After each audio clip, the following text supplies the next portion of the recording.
Well, ain't Draft League City just the gift that keeps on giving? The Don Fanatic, Pokemon Premier League's creator, Jack. Oh, how could I have missed it? Coach Shroom actually contacted me personally, sent me the evidence we needed, Commissioner Ellie's admission that he was in charge of scheduling all along. How could I have been so blind as to not think the creator of the damn league wouldn't have a hand in it? I'd been so busy looking at Shroom's schedule, I hadn't even considered Jack's. The more I looked at it, the more I should have seen it coming. I mean, week 1 he faced Dr. Slacking, for God's sake. Got a lucky break to prevent getting absolutely wrecked. Looks like he had been playing with hacks too. And that was when Dr. Slacking went dark. How could I not put it together? Maybe I'm getting old. Lost a onesie week 2 to keep him sweet. Must have known he'd have to do the same to Shroom later on down the line, and that Frank would go into hiding at the first sign of trouble. I guess he couldn't get to Frank, so he did the next best thing, and Lars was next on his list. Smart move. Get to Frank through his closest ally. From the chatter I'm hearing, he blackmailed Lars into keeping quiet about it all. Guess he didn't count on good men still living in Draft League City. Lars tried to tell Shroom, but he was silenced too. Not sure where he is now, but we found Superblar and Eric. Rest assured, we'll find him too. And then he could freely take it to the commissioners. Maybe he was pissed that they'd brought back the league without him a ways back. Maybe he needed them to take the heat off of him. Either way, beat him back to back in weeks 4 and 5. Couldn't directly blackmail him, but he sure made him look bad. Had the DLPD running around like headless Torchics. Well played. Took his loss to Shroom in week 6, which I guess kept him off Shroom's radar if nothing else. And then trashed Ricky week 7. Guess old Jackie boy saw him as a replacement, and that didn't sit well. From what I've heard, Ricky's a good man doing what he can, but he's also in a high up and fancy to do admin position, so I guess he couldn't be blackmailed either. Figured by the time he got to week 8, it wouldn't matter to Jack who he faced. I hear it's this Vepsis fella, not involved in whatever's going on. An innocent bystander, but a talented one. I hope he can beat Jack into the ground. Gonna make it easier to take him in after. We'll be moving on his last known location once the battle's done. Could take him by surprise before, but some of us in this goddamn town still value integrity. But I'll get him. One way or another, Detective Max Stryker always gets his man.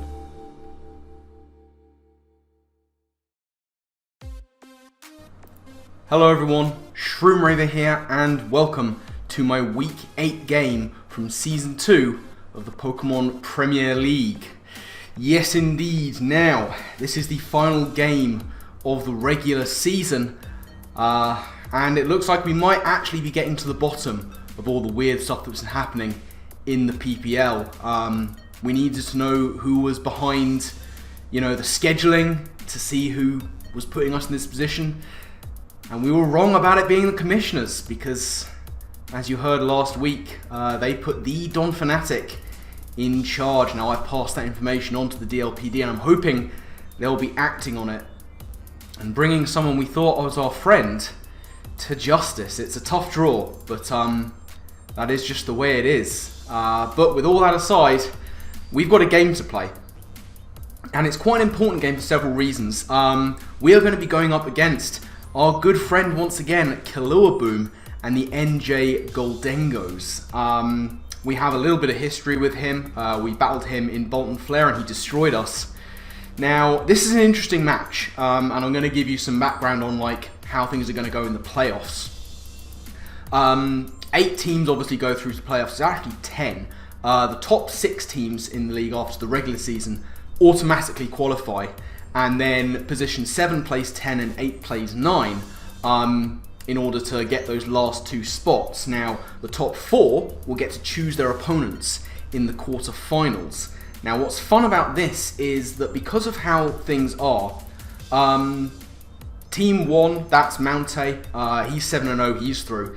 Team 2, that's Addison, she's 6-1, she's through. Then you've got myself and Kelly on 5-3. And then positions 5 through 8 are all on 4 and 3, and then you get into the 3 and 4s. What's interesting is 1 and 2 play each other this week. That's Mounte versus Addison. And all of teams 5 through 8, they're all playing each other. What this means is the lowest position we can get, no matter what results happen, is 6th. We are guaranteed automatic playoff positioning.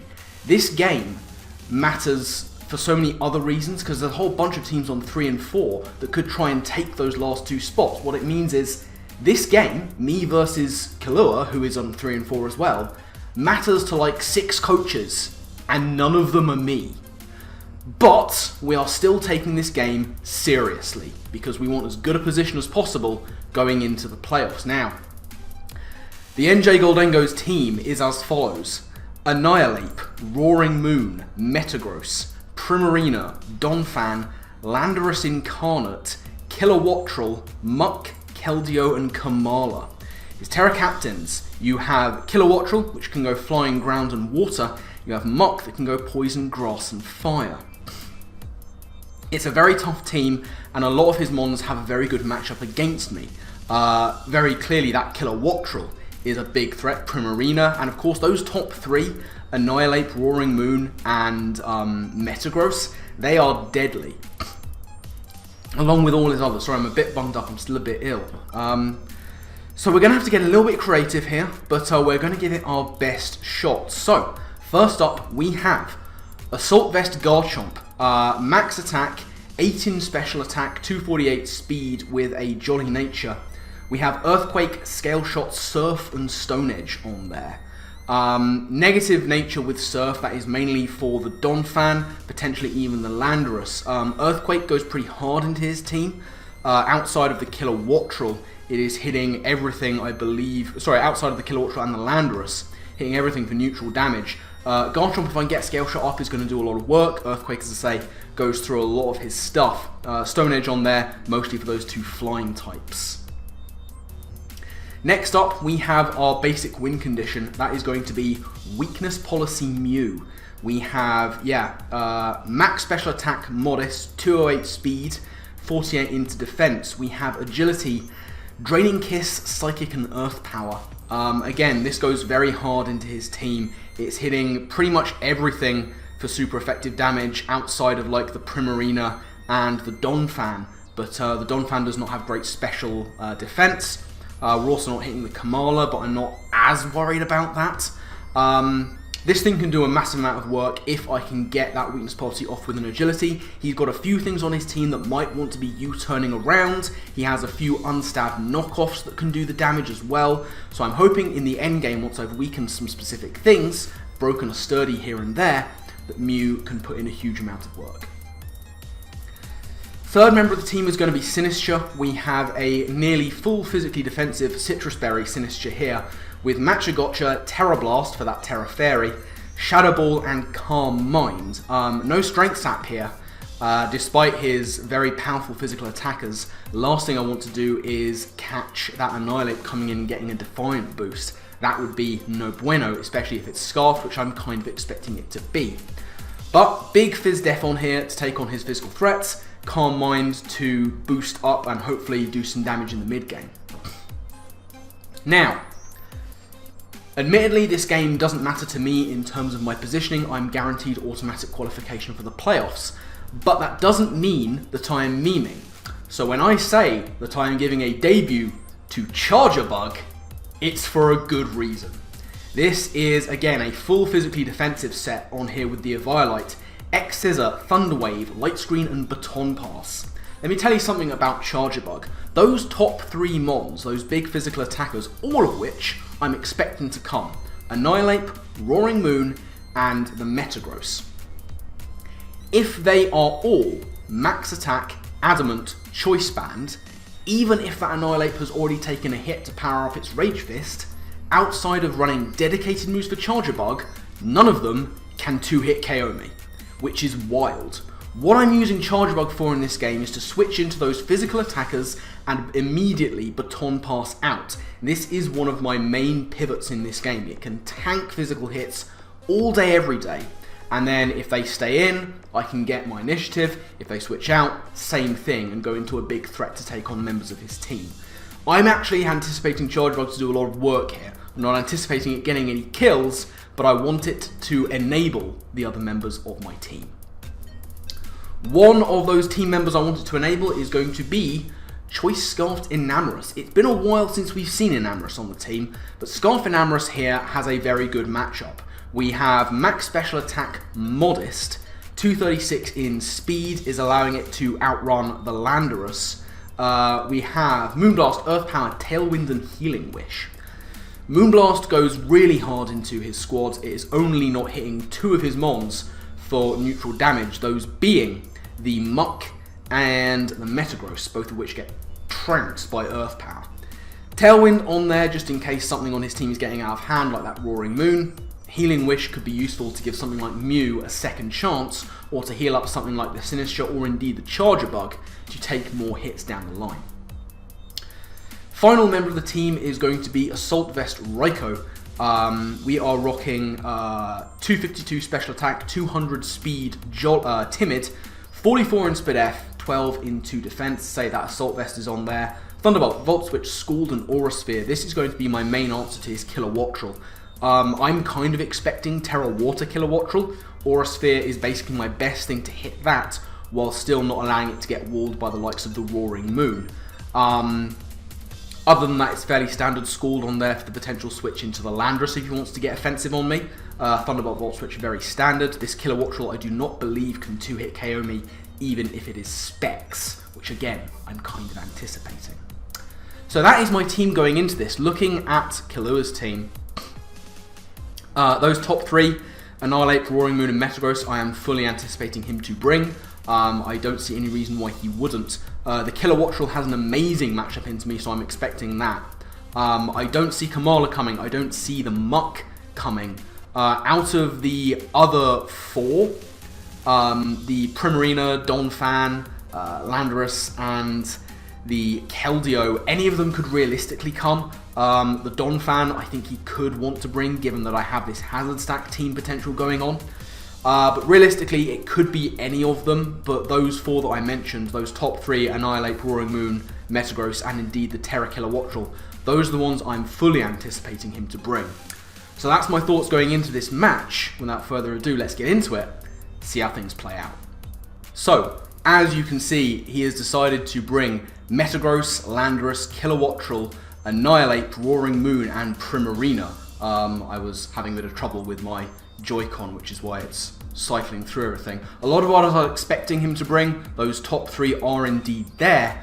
But yeah, I'm pretty sure that my best lead is going to be the Sinistcha, to try and get that Terra off as quickly as possible. Kind of anticipating Scarf Annihilate to be the thing that he leads with. That would be fine. Or indeed maybe the Roaring Moon, something like that, to try and get big hits off early. So that's my thought process. Let's see what he decides to lead with.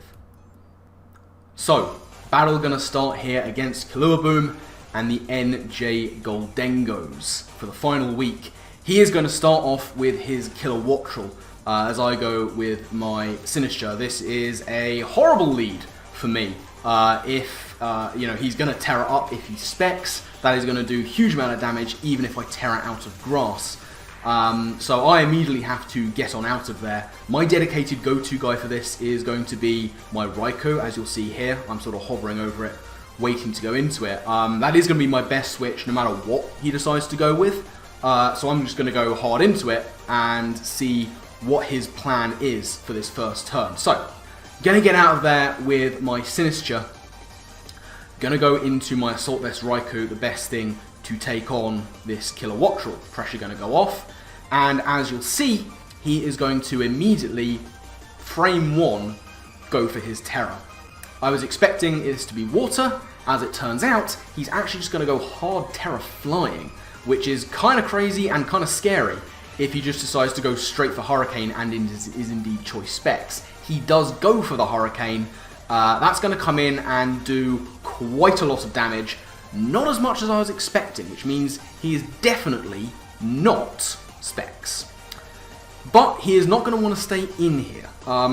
Very clearly he can't do a whole lot to me. So I'm anticipating him to want to get out of there. I didn't predict him going into the Landorus immediately, knowing that this thing usually carries Scald.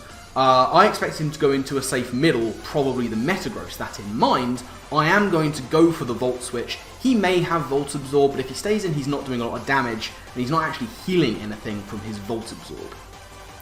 So, he is indeed going to get out of there. He goes for Volt Switch, so he's not Scarfed either, which means he's probably Heavy Duty Boots. But he is going to Volt Switch out to go into something to better take on my Raikou. Now, as I said, I was anticipating him here going into his Metagross. It is clearly from his team the best safe middle when it comes to a Raikou in front of you. So as I say, I'm waiting for him to make the switch. I'm going to go for Volt Switch and hopefully get some initiative on him. Now it turns out that Danny Killuaboom is going to go very offensive very quickly and go into his Landorus straight off the bat.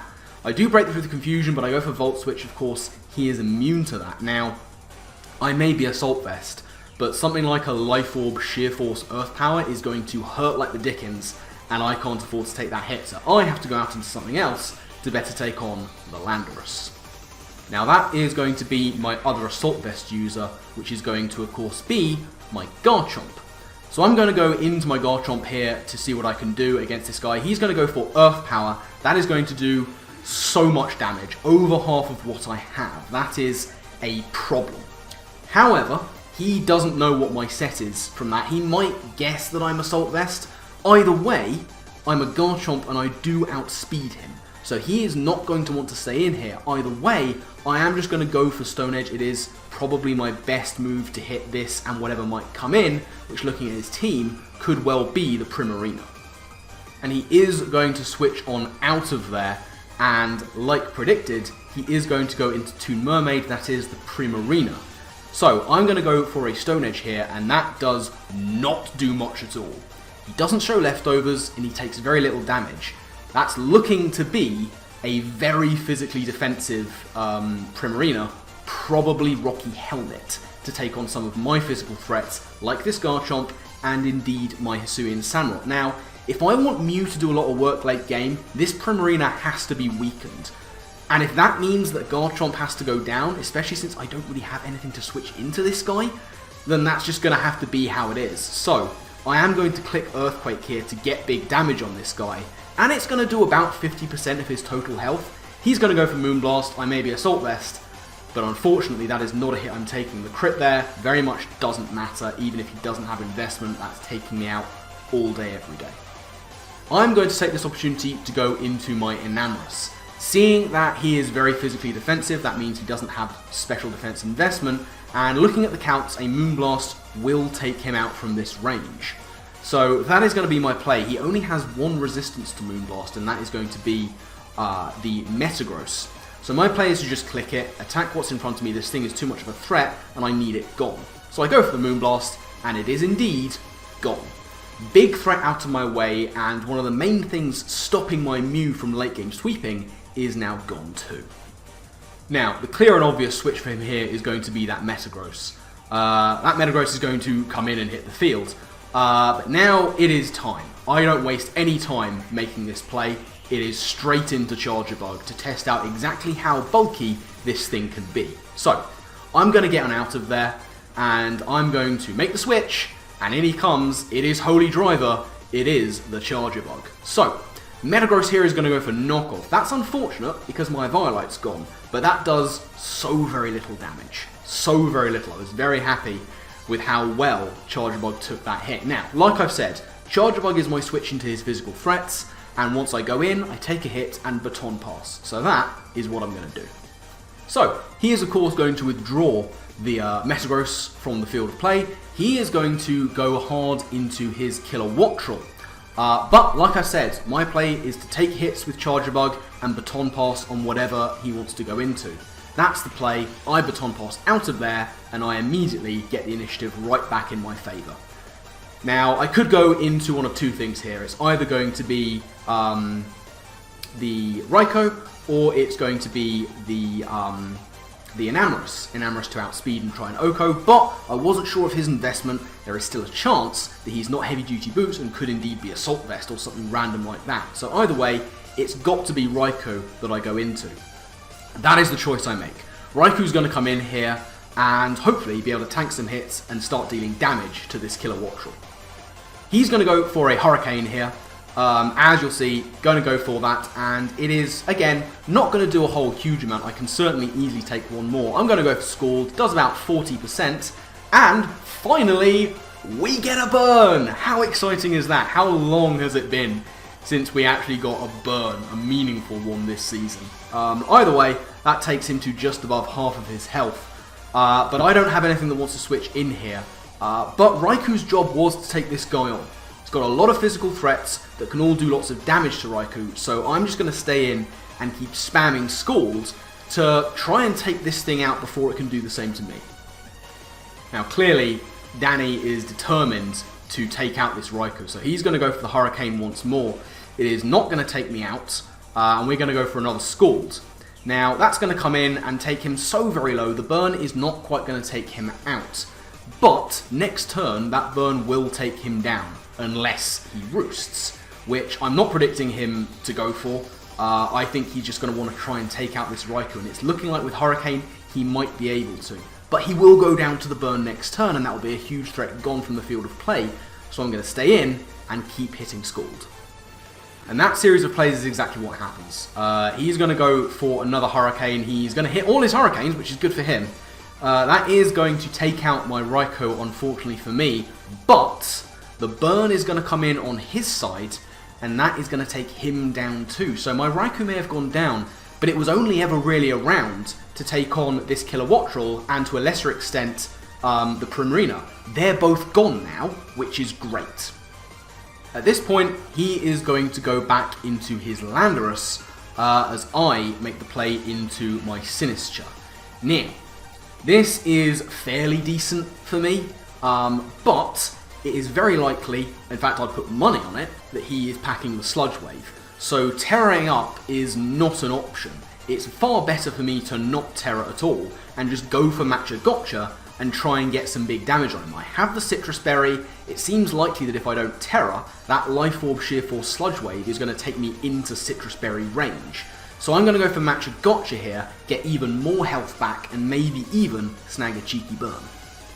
There is the Sludge Wave. Now, whether or not I'd terror, this was going to be his best move to hit me, but because I don't terror, I do live the hit, and as predicted, it puts me into that Citrus Berry range, which is really nice.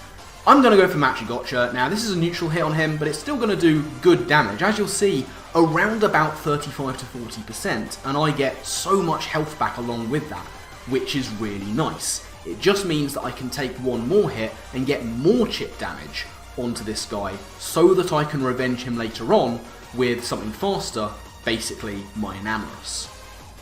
And now he's going to go for Calm Mind. That is slightly problematic. There was no sense in me doing the same because he would have taken me out in 2 hits anyway. I go, as I say, for the Matcha Gotcha. This is still going to do good damage. Now, unfortunately, we don't get the burn, but we are back even closer to full, which means even with that Calm Mind up, he's not taking us out next turn, and I'll get one more hit off on him to properly put him in range. So here we go. Can we take this Sludge Wave? Answer is just about. We just tank the hit, going to go for the Matcha Gotcha. That is going to put him very, very, very low indeed, to the point where he's very easily revenged. I couldn't switch into anything safely there, unfortunately. Poor old Ishiusu here is going to go down once again without getting any KOs, but he's got some very meaningful damage onto this Landorus. Now, it doesn't really matter what I click. It seems very likely that he's just going to stay in and take us out, which he does with an Earth Power. He may as well have gone for it. There was a possibility that I could have gone into something else, but realistically, I had to let Sinistcha go. Now it's 4 versus 3, but he is very easily revengeable with this guy, my Enamorus. So we're going to have a Genie Incarnate off here but realistically speaking, there's nothing he can do. He's very clearly Life Orb, it wouldn't matter if he was Scarfed anyway, we're going to be able to take him out with a Moonblast. As it turns out, he's actually going to save this guy, and he's going to make the play into his Metagross here, which has that weird flying animation. I don't really like that on Metagross, but I like they've added it to Pokemon. We get some nice little Moonblast chip damage off here, but I have no sense in staying in. As you'll see, I go hard into my Charjabug. I have no business staying in with a Heavy Slam coming my way, so I'm going to get out of there, as I say, and just go into Charjabug. Now, bear in mind, Charjabug has lost its Eviolite here. He's going to go for Stealth Rock, unfortunately for me. I was rather hoping that he would just attack and not get those up. Those are there to stay. I don't have any removal on my side. Now, he is going to withdraw, possibly predicting my Baton Pass and just get into something else. What he's going to do, though, is he's going to go into Landorus. We go for X-Scissor, and ladies and gentlemen, Charjabug nets his first KO of the season on debut against a Landorus Incarnate. We love to see it. Now at this point, Danny is going to send in his Annihilate. I was considering Thunder Waving him here, but realistically, this is now my chance to try and get something going with Mew. He's obviously going to outpace me, so my play here is instead to just go for Baton Pass, get that slow initiative into my Mew. So, he's going to go for Rage Fist, unboosted, base 50, and that does very little damage to Charjabug, who is just going to Baton Pass out of there, like I said. The fact that he has no boosts, and the fact that I'm kind of predicting him to be Scarfed, means that Mew, it's kind of now or never for Mew. I really need to get something going with Mew here. He only has those 3 mons left, those 3 big physical attackers, and I can hit them all for super effective damage. So, in comes the Mew. Like I said, this is going to be my best chance to get that Weakness Policy Agility set going. So I am going to click Agility here. Like I said, I'm expecting him to be Choice Scarfed and just go for the Rage Fist, and that's what's going to happen, as you'll see. Rage Fist is going to come in here, he proves himself to be Choice Scarfed, and it does a good amount of damage, but nowhere near enough. My Weakness Policy is going to go off, so now I'm at +2 special attack, +2 attack doesn't matter, and I'm going to go for the Agility. Things are looking really good here. Unfortunately, though, I can't click Draining Kiss. Even though it's super effective, it is just too weak of a move to Oko Annihilate from this range. I have to go for Psychic and that will take it out. But essentially, as you'll see, the Psychic comes in here and is going to take out Enma. That's going to drop. He has 2 mons left. He has the Roaring Moon and he has the Metagross. And as you'll see, it is going to be the Metagross that comes in. And like I say, unless he has one of those move weakening berries on him, Mew just wins, and we take a 3-0 victory, no problem whatsoever. So, gonna go for the Earth Power, and there's the berry. Yeah, Danny is very well prepared for this exact scenario. He tanks the hit, he's gonna go for the Heavy Slam. That is unfortunately gonna cut short my Mew sweep, and now it's 2 versus 2, and honestly, things don't look great for me. However, I do have an out. Here's the thing, I can go into Charjabug, and it's looking like, from the counts I've been doing, he's not fully invested in attack, so I might be able to take one more hit. As you'll see, he goes for Heavy Slam, and we do take that hit, which allows me to go for an X-Scissor. Now that does not take him out, but it guarantees putting him in range of Moonblast. As you'll see, the second Heavy Slam is going to take out Charjabug, who has genuinely done a stunning job this game of walling hits and getting initiative exactly like I planned. So shout out to Holy Driver. And that chip damage is going to put his Metagross in range of Moonblast, which is exactly what I needed. It means that I can lock in. I do take the Stealth Rock damage, which is unfortunate. But, like I've said, I can now lock in on Moonblast, and as you'll see, that chip damage has guaranteed that the Metagross goes down. Now it's 1v1. It's my Enamorus versus his Roaring Moon. Essentially, I have to hope that he is not Scarfed or Booster Energy Speed. If he isn't, I win. In comes the Roaring Moon, and he is Booster Energy for Speed. Now, he is going to have Iron Head. I have a Terra Fairy Sinister. And this guy, he goes for the Iron Head. And that is, unfortunately, going to take out my Enamorous. And that, ladies and gentlemen, is going to be the game. So, yeah. Great game to my boy, Danny Killuaboom and the NJ Gholdengos. His links down in the description below. Make sure, please, that you do go and check out his stuff. He's been a little bit behind on his uploads, but that's not his fault. He's been in a rough situation with work. He's been traveling a lot. He's been playing games from his hotel rooms. He's been only able to record at certain times. So show some love to my boy Danny. He fully deserves it. He's a great guy. Make sure you check out his stuff. Yeah, very good game. Very good game to end off the season with. Rough to take that loss, but he was very well prepped for some of my threats. And he played a very good game. I have to say though, some of my stuff I was really proud of. It was nice to see Enamorous come back after so long on the bench and put in an MVP showing in terms of kills. But my god, didn't Charjabug do well. Absolutely tanking hits left, right and centre from Annihilate, from Metagross, even without its Violite, even with Stealth Rocks up on the field. So I was very proud of little Charjabug for being able to do that. Now, what does this loss mean for our season? Well, as you know, we were guaranteed automatic playoff positioning no matter what happened in this game. Now, what's going to happen here is I'm going to peek behind the curtain and tell you what's happened at the end of the regular season for who's come where. So if you don't want spoilers, I recommend sort of going to the very end of the video now, or at least muting it. Essentially, first played second, that didn't matter. Third place goes to Kelly, he won his game. I lost mine, but because my differential was so good from previous games, we have managed to secure 4th position at the end of the season, which is great, because if certain things go our way and certain people pick certain other people, like I said at the start, there is a chance that we actually will be able to pick our own opponent in the play. I've never been in that position before. So realistically, things are coming up kind of good, you know? We've got a very strong position going into playoffs. We might get to pick our own opponent. It's looking like the DLPD are going to crack down on whatever the Dawn Fanatic's been doing behind the scenes and sort out all the problems. It looks like we're actually going to have a run into the playoffs where nothing is hanging over my head, no conspiracies happening anymore. It's great. I'm really genuinely thrilled to be in this position.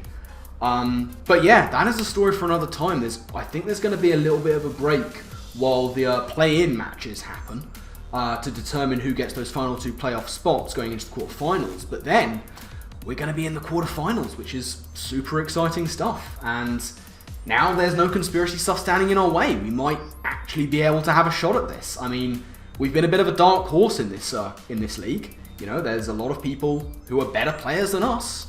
There are some teams that are better than ours, but, you know, against all odds, we have made it. So yeah, look forward to that. That's going to be going, you know, quarterfinals going live in a couple of weeks, I believe it is. So, you know, keep your eyes peeled for that. As I've said, make sure you check out my boy Danny Killuaboom. His link's in the description along with everyone else in the league. Make sure you check them out. But yeah, that's going to be it from me. So yeah, my final thank you to you all for watching. And I guess with that, I will see you next time. Laters.